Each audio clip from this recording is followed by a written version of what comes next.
Hi guys, this is Charlie and you are tuned into the Diversity channel, and we have today CMAC all the way from LA. How are you doing, CMAC? Okay. So I'll just ask you a few questions and that'll be it. So tell us about something about yourself, something where are you from, what do you know. Just left from LA. Yeah. You're crazy. Something about yourself. Yeah, I'm from Los Angeles, California, born and raised there. I was raised all over the world. And I'm a professional dancer, but I have 3 companies I do. I danced for about 25 years, 30 years, something like that. And I work with a lot of artists in the business. Did a lot of videos, maybe 30, 40 videos. That's really it. At what age did you start dancing? So if you remember. Dancing as in feeling beats, or dancing as in TV professional? It's That's 2 both. stages. Both. When I was a little kid, I can't remember. Mm-hmm. 5, 6. That's when I started hearing music. Dancing, maybe, I don't know, 9th grade or something. Whatever age you are, 9th grade, 8th grade, something like that. Maybe 7th grade. Yeah, professional, like when you do a video. You do a professional video. So maybe 20. So were you self-taught or did you go for any education in dancing? Right from the street. Right from the street. You got it or you don't. Straight out of LA. Straight up the street. I already knew I knew music, so it's easy to know dance if you know music. Yeah. It works hand in hand. I knew music when I was a kid. So back then, when you started dancing, how supportive was your family? My family always liked what I do. They never, that's the difference between, I think, so-called black families in America. Mm-hmm. We let our parents let our kids be us, be who you are. Mm-hmm. They don't really be, of course, every parent wants you to go to school. What they think is success. That's what they think success is. They think success is going to school, get your degree, and get a job. So you can feed yourself. But if you can feed yourself, that's the main thing, is feed yourself. It don't matter about if you got a degree from some school. Shoot, I got a degree from the streets. I've been able to eat. So my parents always encouraged me to be me and to do what I want to do. Yeah. So who was your first inspiration with you? And what, dancing? In dancing. Were there many inspirations? Many. There was no hip hop dude. It was Gregory Hine, it was the Nicholas brothers, it was the Berry brothers. The very first person I loved was James Brown and Michael Jackson. And the Lockers. The only dance crew that inspired me was the Lockers. And I like Popper too. But the Poppers who inspired me were guys who were unknown. And like part of the Boogaloo, or part of the, these cats that was like, just knew how to get down in the block. So, but known popular people, James Brown, Michael Jackson, the Lockers.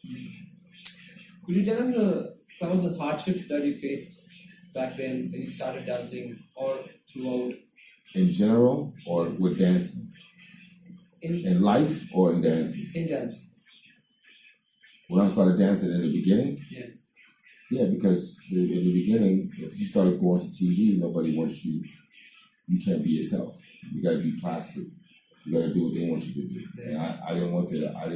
I wasn't going to do that.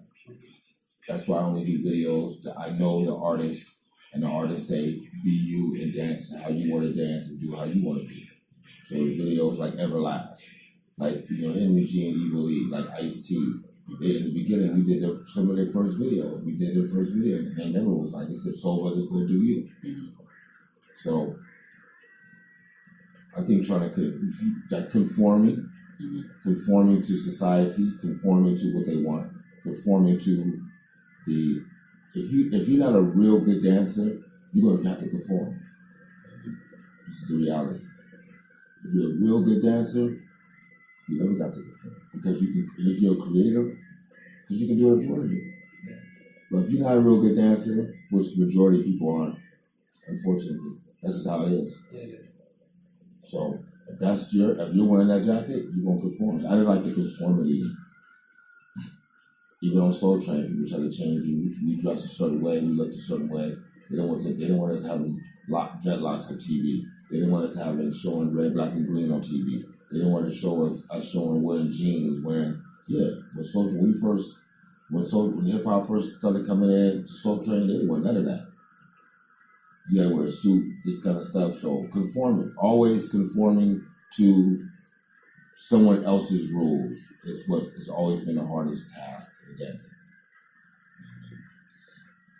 Okay, from the hardships, let's come to something funny. Any funny incidents that has happened, or something that you peculiarly remember? That thing was really funny. Swimming is funny, right? Yeah. I mean, if you don't laugh at this thing, if you don't know how to take everything and laugh, it's gonna drive you crazy. So you sit outside Soul Train and the pigeon shitted on my boy's shirt right before we walked in. That's funny. How you walk in and dance on Soul Train, you got shit on your show. Little stuff like that. You gotta learn to laugh at everything when you do this in this business, because it's all laughter anyway. How you take it serious? All you doing is dancing. Yeah. So, what incident or what inspired you to take a decision that yes, this is what I want to do? This is where my heart is. I never made that decision. You never made it. To this day, I don't know what I want to do. I tell my daughter, I said, girl, what do you want to do? They want to be a lawyer. They want to be a veterinarian. They want to be. I said, I'm still trying to figure it out. I'm still trying to figure out what I'm going to do. Daddy, you dancing? I still want to figure it out. I need to figure it out. I don't know. I mean, I know what I do, but what I want to do, that's a whole other question. What you do can make you happy. But what you want to do, who kind of knows that? You know?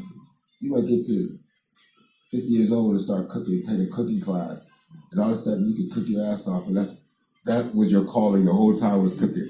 Even though you dedicated 20 years to something else. You know what I'm saying?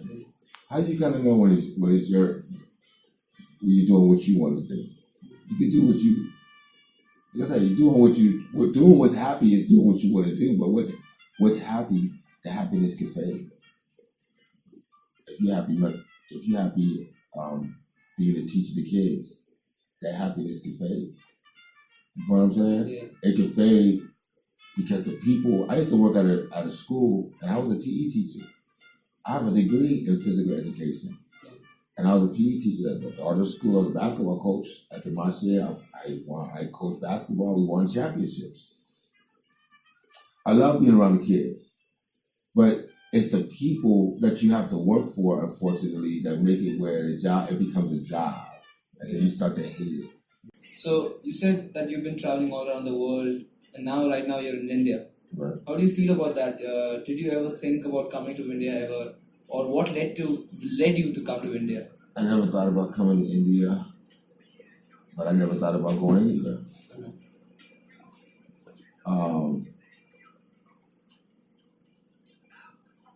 I was going to go to India. My intentions was to go to India. I don't look at it like I have to go to these countries. It's kind of like, if the country wants me, I go. You understand what I'm saying? Like, I'm not on this like world tour where I gotta go to every country. I don't. There's certain countries I don't go to. There's certain countries I don't want to go to. I don't want to go to China. I don't want to go to China. That has to do not just with Chinese people. They have a tendency to be rude and kind of feel like they can just buy everything, and they just want to buy everything. They don't want to feel it. They don't want to feel the soul or feel the history. Just, I want to buy it. There's certain countries I just want to go to. I don't feel like that deserve. I hate to use the word deserve. Never use it right now. deserve to get my dance. My dance is special.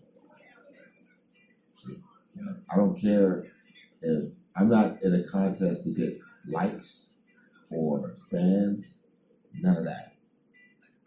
I want to spread the word of what's real and not real. And when you're spreading the word over what's real and not real, you're not going to have everybody there. Yeah. Abraham lived and preached the word of God for over 900 years. And when he left his area, he left with 5 or 6 people.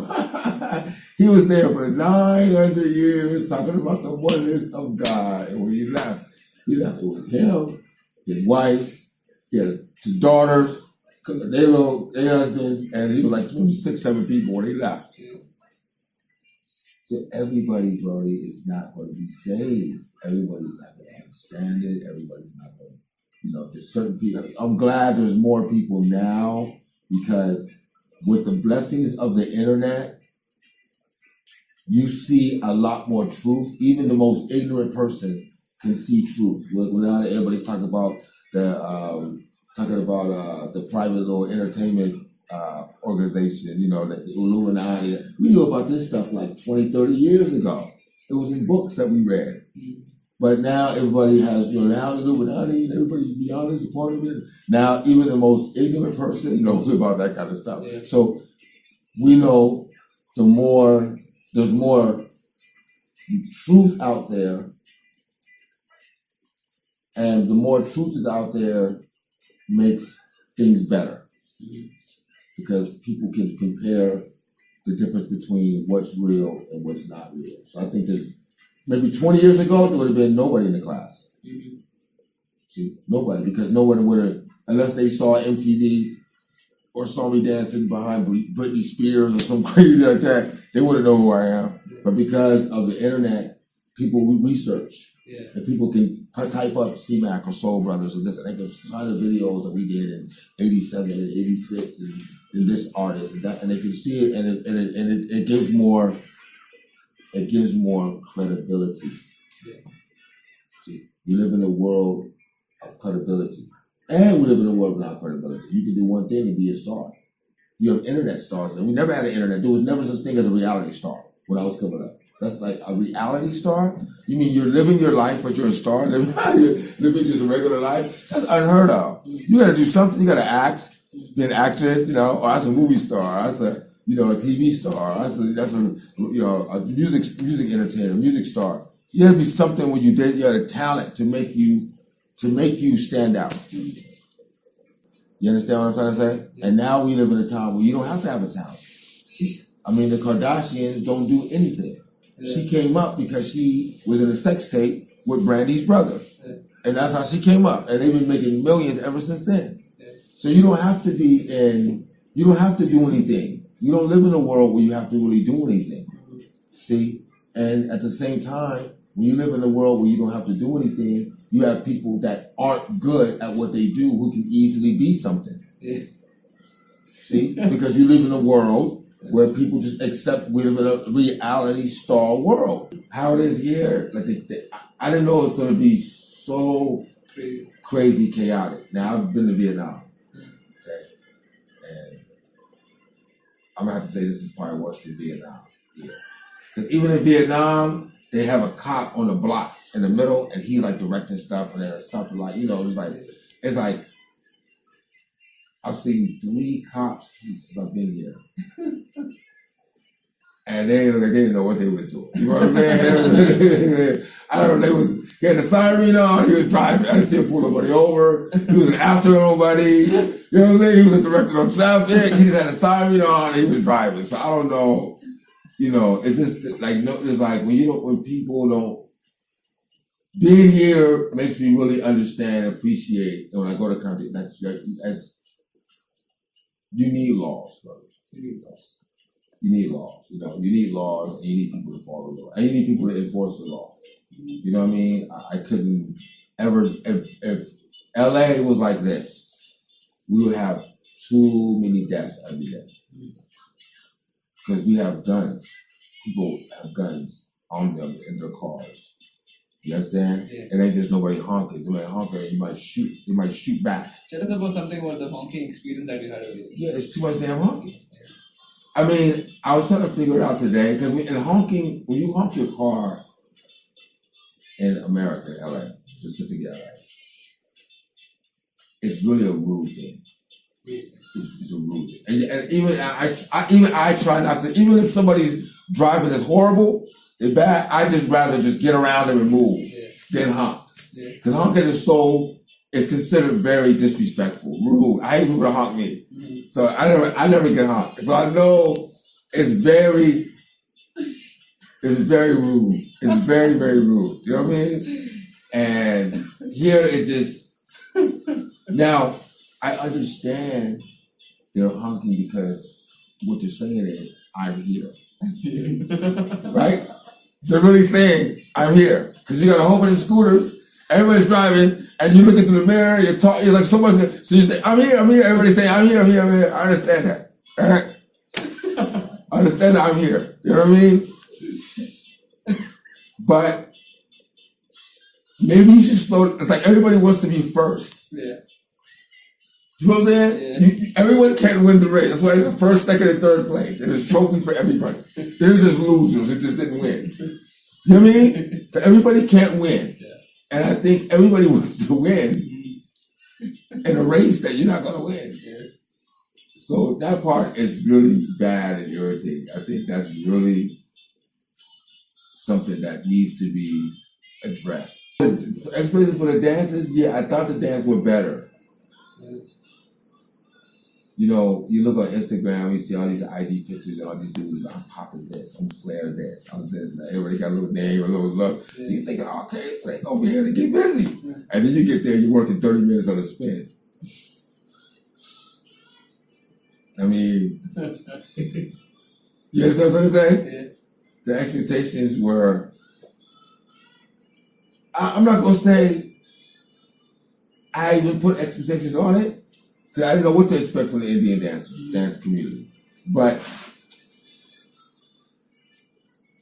it took a long time to get the routine. Yeah. Whether in Japan and other places I got to, they would have got it way faster. Yeah. We would have finished it. And been able to go through it and kind of, you know what I mean? Yeah. You know what I mean? We would have been able to but it took them a long time to get it. And and Delhi's a major city. Yeah. So if Delhi's a major city and it's like that, then I can expect what it's going to be in Shillong and Guwahati and Calcutta. It's going to be probably lower levels than that. I mean, I got to look at it. I got to see it for what it is. Yeah. You know what I mean? Half the people that learn, that talk to me, one guy said, yeah, I've been dancing for some years, like 4 years, 5 years. And I was like, he said, I do this in my room. Like something, I was like, what else do you do? He was like, I was like, how do you sit in your room and just do this, man? This don't move, all these other things, they moving around, like. Yeah, he said, what should I look for? I said, man, I don't know. I don't know, bro. You're asking me questions that I don't know. I don't know what you should look for. You understand what I'm saying? Like, I don't know, bro. I never listened to music and I stood in the mirror and did that for hours, bro. I never did that. I'm trying to make some shit up. I'm trying to. You know, I'm doing the dances that are out and see if I can make some more dances from that. I'm trying something. You know what I mean? I don't know, Brody. Y'all one guy was like, yeah, I just started dancing hip hop 3 months ago. And I was like, what were you doing before that? You listened to hip hop before that? He said, well, I listened to hip hop, but I just started really wanting to learn. I just want to know, and I was like, well, what about all the other times you listened? What were you doing when you started listening to the music?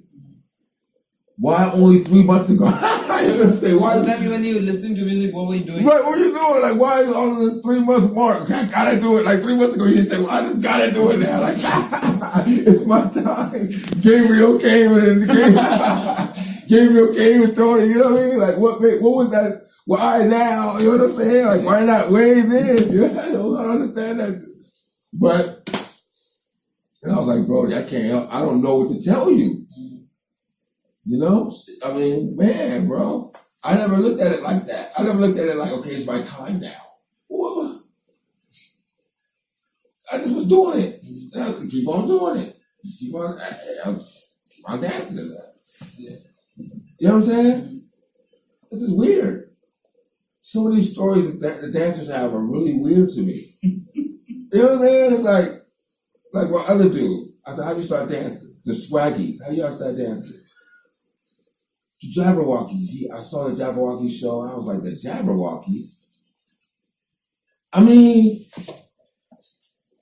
I told you. I'm good. I like the Lockers. He came into the Jabberwockies. You know? Yeah. That's like, you know, I love Jordan, but I love Dr. J. You know what I'm saying? It's like Dr. J was before Jordan. Yeah. Jordan watched Dr. J. You know what I'm saying? Yeah. So if you grew up watching LeBron, let's say you grew up and you just know LeBron. You've heard of Jordan, but you've watched LeBron. The number 23, whose jersey number is that? Jordan.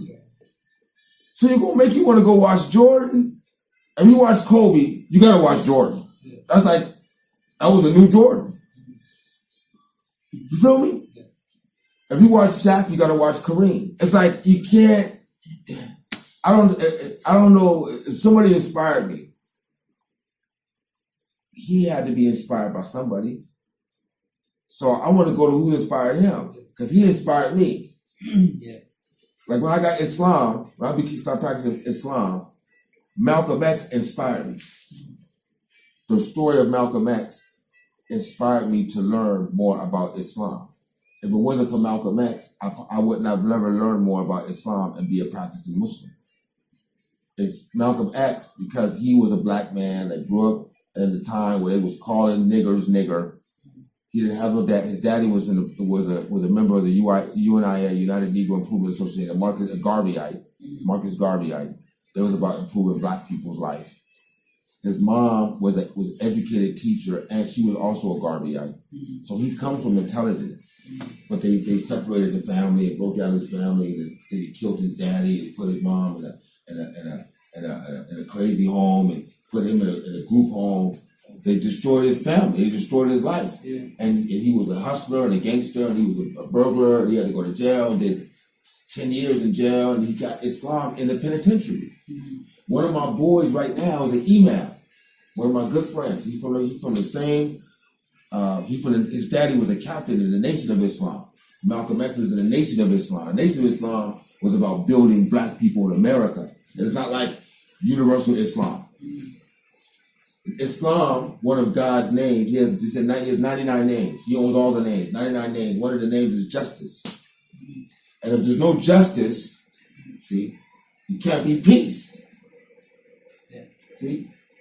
When you go over there to the Masjid Al-Jamaa we went to yesterday, and you see how dirty it is all outside, and people's over there, there's flies on the food and all that stuff. You can't, that's not Islamic. See? You can't filth around close to the masjid. Yeah. People suffering close to the masjid, and they're charging 300 rupees to get in. Where that money going? It should be going back to the community, making sure stuff stays clean, and you cleaning up the floors. You got everything nice and clean over there. And ain't got no little kids walking around talking about, what the hell is that? At the masjid? No. It should be at that masjid. See? So it's people ain't trying to, when it comes to your inspiration, your expectation, you know? I lived in Jordan for 6 months, Amman. And the Indians remind me like the Jordan people, Jordanians, lazy as can be. Lazy as can be. Ain't gonna move. They ain't moving out here. They lazy. People lazy. Whatever they can get by, they comfortable having nothing. You understand what I'm saying? I went to jail. I was in jail for 8 hours before I bailed myself out. And in that 8 hours in that jail in LA, I said, these dudes is comfortable being in jail. They eating the food, they sleeping, they got a bed, they got a blanket, they got the guy bringing the food, they got the swine, and they eating the swine with the, and they comfortable being in jail. I couldn't rest 1 minute. When they called my name, Evans, and I walked out, got out, I was, man, okay, cool. Let me go take a shower and get up out of here. I was only there for 8 hours. See, they in there for days, weeks. You cannot get comfortable in your environment. That's the first thing I said in the class. I said, y'all comfortable living in this. Because if you wasn't comfortable living in it, every day you would have a problem.